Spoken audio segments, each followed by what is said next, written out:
మన ప్రేక్షకులందరికీ కూడా ముఖ్యంగా ఈ విశ్వావసు నామ సంవత్సర శుభాకాంక్షలు. మరి మార్చి 30వ తారీఖు ఈరోజు మనం అంగరంగ వైభవంతో, భక్తి శ్రద్ధలతో ఈ యొక్క ఉగాదిని చేసుకోబోతున్నాం.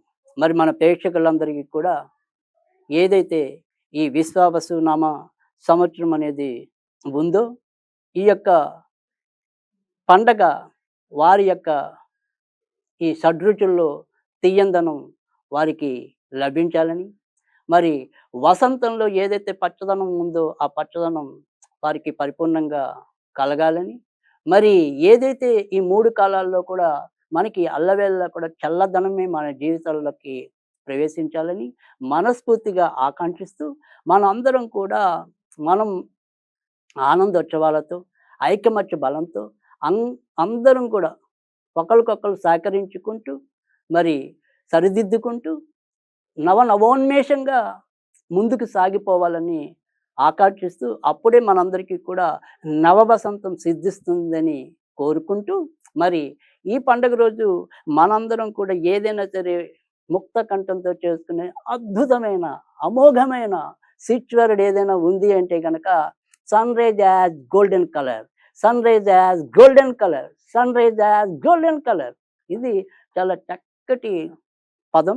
దీన్ని గనక మనం గనక ఇచ్చేసుకుంటే, ముఖ్యంగా ఇప్పుడు ప్రస్తుతం ఉన్న ఏదైతే ఈ ఉగాదికున్న రవి యొక్క బలం అనేది కొద్దిగా తక్కువలో ఉంది.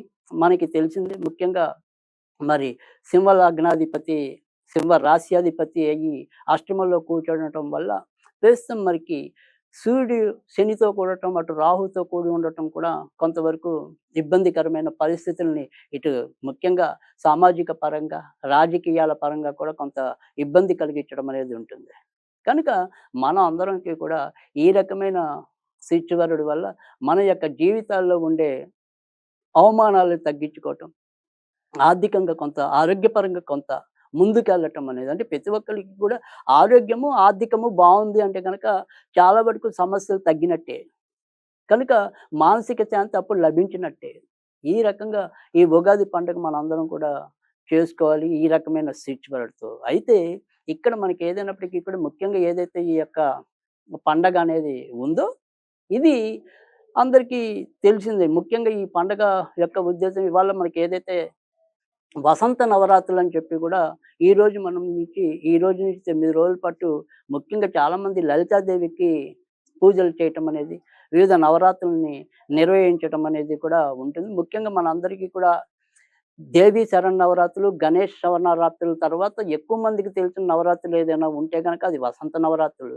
ఆ వసంత నవరాత్రులు అనేది ఇప్పుడు మరి చైత్రశుద్ధ పాడ్యమి నుంచి కూడా ప్రారంభమవ్వటం అనేది ఉంటుంది. కనుక ఈరోజు మరి ప్రతి ఒక్కళ్ళం కూడా మన యొక్క పూజాది కార్యక్రమాలు నిర్వహించుకుని, అంటే ముఖ్యంగా ఇందులో ఏవైనా సరే నవ అంటే 9, తర్వాత మరి కొత్త అనేది కొత్త ఉగాది, నవ వసంతం, నవ ఉగాది, ఇలా ఏది చూసుకున్నప్పటికీ కూడా 9 అనే అంకె అనేది మనకి ప్రస్ఫుటంగా కనిపిస్తుంది. అలాగే ఈరోజు మనం ఏవైనా సరే 9 రకాలైన క్రియలతో ఈ యొక్క ఉగాది పండుగని చేసుకోవటం అనేది కూడా జరుగుతుంది. ముఖ్యంగా పొద్దునే మనము తైలాభ్యంగన స్నానం, అంటే నువ్వులని తలకి పట్టించి మొత్తం ఒళ్ళు పట్టించి కొంత స్నానం చేయటం అనేది ఒకటి.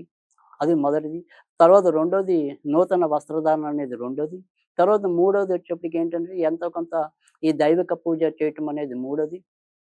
తర్వాత నాలుగోది వచ్చేప్పటికి ఏంటంటే నింబ పుష్ప భక్షణం, అంటే వేప పువ్వు పచ్చడి తీసుకోవటం ప్రసాదంగా అనేది నాలుగోది.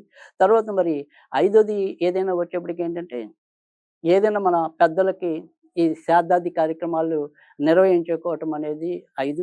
తర్వాత ఆరోది వచ్చేప్పటికి ఏంటంటే ఇవాళ ఉదక కుంభ దానం అని చెప్తే, అంటే ఇవాళ రోజుల్లో వాడుక భాషలో దాన్ని మనం ఇవాళ ఈ చలివేంద్రాలుగా చెప్తున్నాం. అంటే ఇక్కడి నుంచి ఏదైతే వేసవికాలం 4 నెలలు ఉంటుంది కాబట్టి ఇక్కడి నుంచి మనకి ఎవరికైనా సరే, ఇటు పక్షులకు అనుకోవచ్చు, జీవరాశులు ఎవరికైనా సరే మనం వాటికి ఈ దాహం తీర్చే ప్రయత్నం చేయటం. లేదు మన ఇంటి దగ్గరికి ఎవరైనా సరే ఇలా దాహం పడి వచ్చినప్పుడు వాళ్ళకి ఎంతో కొంత నీళ్ళిచ్చి ఆదుకోవటం. అందుకని పూర్వకాలం నుంచి కూడా ఈ యొక్క చలివేంద్రాలు అనేది, అంటే కుండలో కొంత నీరు వేసి దానం చేయటం అనేది మన పెద్దలకి చాలా ఉత్తమ గతులు కల్పిస్తుంది అని చెప్పి కూడా ఈ ఆచారం ఉగాది పరంగా మనకి తెలియజేయటం అనేది కూడా జరిగింది. తర్వాత మరి ఏదైనప్పటికీ కూడా ఇది ఇది తర్వాత వచ్చేప్పటికి మరి ఏడోదొచ్చేప్పటికి ఏదైనా సరే ఈ ప్రసాదం అంటే మనం వండుకున్న పదార్థాలన్నిటిని కూడా మనము నివేదన చేయటం అనేది అది మహా నివేదనగా చెప్తాం.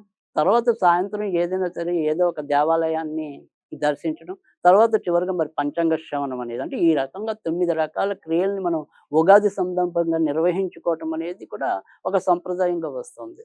కనుక ఈ రకమైన పద్ధతిలో మనం ప్రతి ఒక్కళ్ళం కూడా ఈ ఉగాదిని చేసుకోవటం వల్ల ఖచ్చితంగా మనకి ఈ ఉగాది వెనకాలుండే పరమార్థం అనేది దోహదపడుతుంది. ఇక ఈ ఉగాది రోజు మనం ఏదైనప్పటికీ కూడా ఈ షడ్రుచుల్లో ఏదైనా సరే మన జీవితంలో మనం ఎక్కువగా భరించగలిగేది, తీసుకోగలిగేది తీపి కనుక ప్రతి ఒక్కరి జీవితాల్లో అలా తీపిగా మారాలి అంటే గనక ఈరోజు మనం ఎంతైనా సరే, ఏదైనా సరే ముఖ్యంగా ఈరోజు ఎవరైనా సరే కనీసం ఒక్కసారైనా సరే వినటం లేదా చేయటం వస్తే పారాయణ చేయటం వస్తే గనక లలితా సహస్రనామ పారాయణం చేయటం అనేది ఒకటి. తర్వాత మరి ఏదైనా సరే పెరుగన్నం అనేది చలవాకి నిదర్శనం కనుక అమ్మవారికి ఈరోజు పెరుగన్నం నివేదన చేస్తే గనక మన జీవితాల్లో కూడా చక్కటి చలువ అంటే శాంతి చేకూరుతుందనేది. కనుక లేదు మనకి లలితా సహస్రం చదవకపోతే ఓం ఐం హ్రీం శ్రీం శ్రీమాత్రే నమః, ఓం ఐం హ్రీం శ్రీం శ్రీమాత్రే నమః అనేది భక్తి శ్రద్ధలతో కనీసం 108 సార్లు పఠించడం వల్ల కూడా మనకి ఈ ఉగాది పుణ్యం అనేది దక్కటం అనేది కూడా జరుగుతుంది. కనుక ప్రతి ఒక్కళ్ళు కూడా ఈ రకమైన మరి అమ్మవారి అనుగ్రహానికి పాత్రులవ్వాలి. తర్వాత ఈ విశ్వావసు అనేది ఏదైతే ఉందో అంటే ఈ విశ్వావసు యొక్క విశ్వ అంటే కనుక మనకి తెలుసు మరి విశ్వం అని. తర్వాత వసు అంటే ధనంగా చెప్పారు. విశ్వావసు అంటే ప్రపంచమే ధనంగా కలిగిన వాడు పరమాత్ముడు.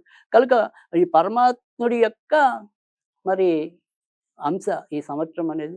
కనుక ఆ పరమాత్ముడు మనం ఎవరైతే పరమాత్మను అనుకుంటున్నామో, ఆ పరమాత్మని భక్తి శ్రద్ధలతో ఈ సంవత్సరం గనక పూజించినట్టయితే గనక తప్పకుండా మన అందరి ఇల్లు కూడా మరి చక్కటి ధనంతో సుభిక్షం అవుతుందని కోరుకుంటున్నాం. కనుక నేను చెప్పిన విధంగా ప్రతి ఒక్కళ్ళు కూడా కొంత ఆచరించి ఎంతో కొంత మంచిని పొందుతారని, తర్వాత ఇదే ఉగాది రోజు మనము చాలా కొద్ది రోజుల ముందుగానే, కొద్ది నెలల ముందుగానే మనం అందరం కూడా చెప్పుకుంటూ వస్తాం.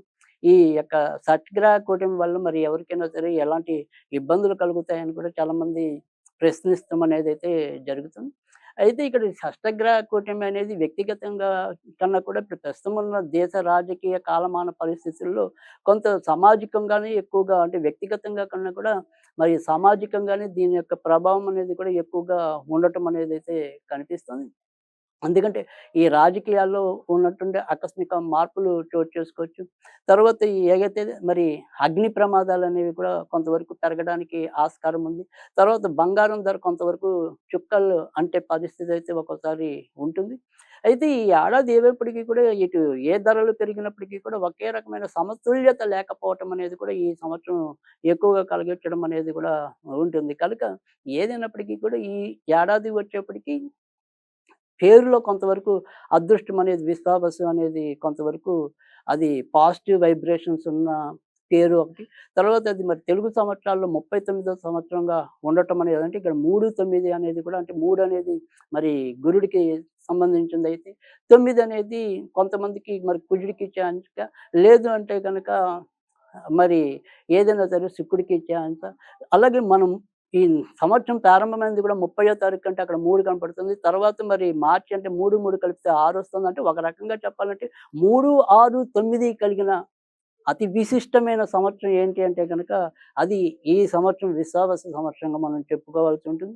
కనుక ఇలాంటి ఎన్నో రకమైన ప్రత్యేకలతో ఇటు షష్టగ్రహ కూటమి అనుకోండి, మరి శనివారం నాడే శని మరి ఇంకో రాశిలోకి ప్రవేశించడం అనుకోండి, ఇలా ఎన్నో రకాలైన విశిష్టతతో కూడిన సంవత్సరం విశ్వావసు. అందులో మటుకు ఎటువంటి నిర్వివాదాంశం ఇది పూర్తిగా.